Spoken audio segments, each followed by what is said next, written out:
Welcome to our channel ज्ञान लो। आज हम करेंगे इलेक्ट्रोलाइटिक रिफाइनिंग। जैसे कि नाम है इलेक्ट्रोलाइटिक, यानी कि इसमें से इलेक्ट्रिसिटी का यूज़ होगा और इलेक्ट्रिसिटी से हम रिफाइनिंग करेंगे। देखिए, ये जो मेथड होता है ये इम्प्योर मेटल को प्योर करने का काम करते हैं। इसमें बहुत सारे मेटल्स होते हैं, जैसे कि हमारे पास होता है कॉपर, जिंक, टिन, निकल, सिल्वर और गोल्ड। तो ये जो है इनकी रिफाइनिंग होती है इलेक्ट्रोलाइटिकली, और इस फिनोमिना को हम इलेक्ट्रोलाइसिस कहते हैं। या जिस मेथड के थ्रू इन्हें रिफाइन किया जाता है उस फिनोमिना को हम इसे इलेक्ट्रोलाइसिस कहते हैं। अब इसमें क्या होता है हम आगे देखते हैं।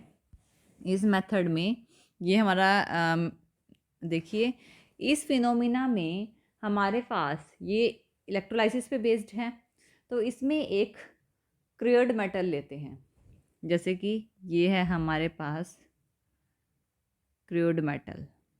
क्रियर्ड मेटल, ये जो क्रूड मेटल होता है ये एक थिक रोड होती है। थिक मतलब मोटी रोड होती है, इसकी एक मोटी रोड होती है।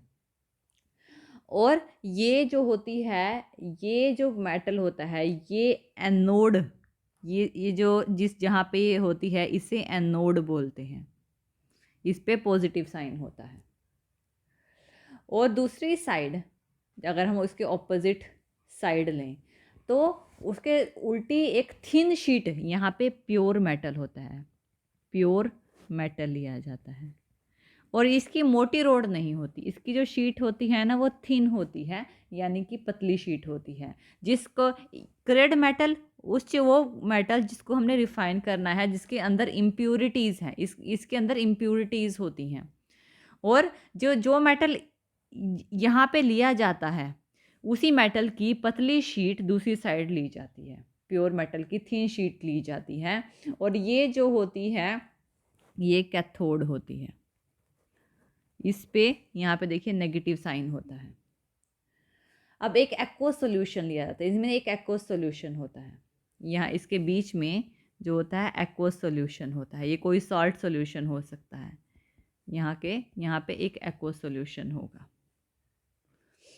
जो इलेक्ट्रोलाइट में काम आएगा। जैसे ही करंट, यहाँ पे बैटरी लगाई जाती है, यहाँ पे देखिए ये बैटरी है, यहाँ से करंट पास किया। जब करंट पास होता है तो जो प्योर मेटल होता है एनोड में, इस एनोड में करंट मेटल में से जो भी प्योर मेटल होगा ये क्या होगा, इलेक्ट्रोलाइट होगा। और वो कहाँ पे डिपॉजिट होगा, यहाँ पे डिपॉजिट होगा, प्योर मेटल के ऊपर डिपॉजिट होगा, यानी कैथोड पे डिपॉजिट होगा। और जो इम्प्योरिटीज़ होती हैं, क्योंकि जब ये यहाँ से मेल्ट होना स्टार्ट होगा, मान लीजिए यहाँ से मेल्ट होना स्टार्ट हो रहा है, तो क्या हुआ, प्योर मेटल इम्प्योर यहाँ से निकल रहा है। इम्प्योर जो जो इम्प्योरिटीज़ होती हैं ना वो नीचे बैठ जाती हैं, यहाँ पे वो यहाँ पे बैठ जाएंगी। और जो प्योर है वो यहाँ पे यानी कैथोड पे डिपॉजिट हो जाएगा। और जो इम्प्योरिटीज़ नीचे इकट्ठी होंगी, यहाँ पे कुछ इम्प्योरिटीज़ इकट्ठी हो जाएंगी यहाँ से, क्योंकि प्योर प्योर नहीं, प्योर तो हमारा सारा यहाँ पे डिपॉजिट होगा और इम्प्योरिटीज़ यहाँ इकट्ठी हो जाएंगी। इसको बोलें जो एनोड के नीचे इकट्ठी होंगी, क्योंकि एनोड के नीचे इकट्ठी होती है, इसी वजह से इसे एनोड मड बोला जाता है। इस तरह से हम प्योर मेटल ले लेते हैं। अब इस रिफाइनरी में क्या होता है, मान लीजिए इसी डायग्राम में हमने क्या लिया है, हमने कॉपर को रिफाइनिंग करना है।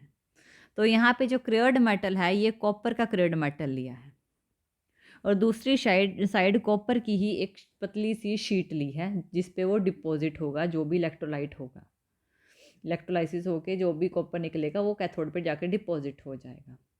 और इसमें जो सॉल्यूशन लिया है ना वो भी कॉपर सल्फेट का है, CuSO4 सॉल्यूशन, कॉपर सल्फेट का एक्वस सॉल्यूशन लिया है। तो यहाँ पे प्रोसेस क्या होता है, कैसे कॉपर बनता है। अब एनोड, ये है हमारे पास एनोड। एनोड पे क्या होता है, एनोड पे क्या है, इम्प्योर मेटल है, ठीक है। ये एनोड पे जो कॉपर होता है जो कि इम्प्योर है, क्या है ये, इम्प्योर है, जो कि प्योर नहीं है, ठीक है। ये दो इलेक्ट्रॉन्स को ये क्या करेगा, दो इलेक्ट्रॉन्स को लूज़ कर देगा। जब ये दो इलेक्ट्रॉन को लूज़ करेगा तो इसमें मतलब ऑक्सीडेशन हो रही है, ये लूज़ कर रहा है। जब दो इलेक्ट्रॉन को लूज़ करेगा तो Cu2 पॉजिटिव चार्ज इस पे आ जाएगा। ये कॉपर के आयन होंगे जो कि सॉल्यूशन में चले जाएंगे। कहाँ पे चले जाएंगे? तो यहाँ पे क्या हुआ, कॉपर ने अपने दो इलेक्ट्रॉन को लूज़ करके Cu2 पॉजिटिव चार्ज ले लिया एनोड पे। तो ये एनोड पे प्रोसेस होगा। अब ये जो आयंस निकले हैं ना, ये सॉल्यूशन में गए हैं। कौन से सॉल्यूशन में गए हैं? CuSO4 के सॉल्यूशन में गए हैं, जो कि एक्वस सॉल्यूशन है। अब CuSO4 का कॉपर सल्फेट का सॉल्यूशन है। कॉपर सल्फेट के सॉल्यूशन में पहले ही Cu2 पॉजिटिव आयंस और SO42 नेगेटिव आयंस होंगे, क्योंकि इलेक्ट्रोलाइज हो रही है तो ये भी तो पॉजिटिव और नेगेटिव में टूटेंगे। अब ये जो पॉजिटिव चार्ज कॉपर आयंस होंगे कॉपर सल्फेट सॉल्यूशन के, इस सॉल्यूशन में जो भी Cu2 पॉजिटिव आयंस होंगे, अब ये कैथोड पे जाने लग जाएंगे। क्या होंगे? ये कैथोड पे जाएंगे, जो कैथोड जहाँ पे नेगेटिव चार्ज है। अब कैथोड पे क्या है? कैथोड पे नेगेटिव चार्ज है। अब यहाँ क्या हो गया? देखिए, हम जानते हैं कि जो कैथोड है वो नेगेटिव इलेक्ट्रोड है, तो वो क्या करेगी? रिड्यूस करेगी कॉपर को। किस तरह? इलेक्ट्रॉन को एक्सेप्ट करके, ठीक है, इलेक्ट्रॉन्स को एक्सेप्ट करके। तो ये जो सॉल्यूशन में से कैथोड पे क्या रिएक्शन होगी? कैथोड पे क्या रिएक्शन हो रही है? ये जो Cu2 पॉजिटिव थे ना, ये क्या कर रहे हैं? अब ये दो इलेक्ट्रॉन को एक्सेप्ट कर रहे हैं, तो यहाँ पे क्या हो रही है? रिडक्शन होगी, जिससे कॉपर बनेगा और ये कॉपर यहाँ पे डिपॉजिट होने लग जाएगा। ये प्रोसेस होता है जिससे हमारे पास यहाँ पे प्योर मेटल बनता है, यानी कि प्योर कॉपर यहाँ से हमें मिलेगा।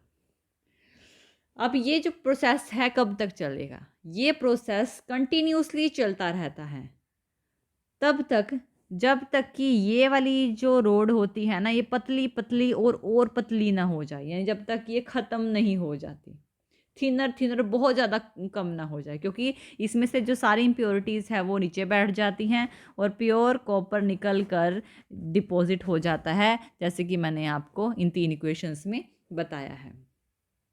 अब जो इम्प्योरिटीज़, अब यहाँ पे कुछ ना कुछ इम्प्योरिटीज़ भी तो निकल रही हैं जब इसमें कॉपर निकल रहा है, तो ये जो इम्प्योरिटीज़ होती हैं वो सॉल्यूशन में ही रहती हैं। जैसे कि जो भी इम्प्योरिटीज़ होंगी वो यहाँ पे नीचे इकट्ठी हो जाती हैं, यहाँ पे इकट्ठी हो जाते हैं। इसको एनोड मड बोला जाता है। गोल्ड और सिल्वर मेटल इससे क्या नाम है, इस प्रोसेस से भी हम प्योरीफाई कर सकते हैं।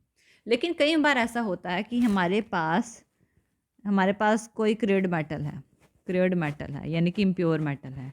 इसमें कभी कभी गोल्ड और सिल्वर की इम्प्योरिटीज़ भी होती हैं। कोई भी मेटल है उसमें गोल्ड और सिल्वर की इम्प्योरिटीज़ हो जाती हैं।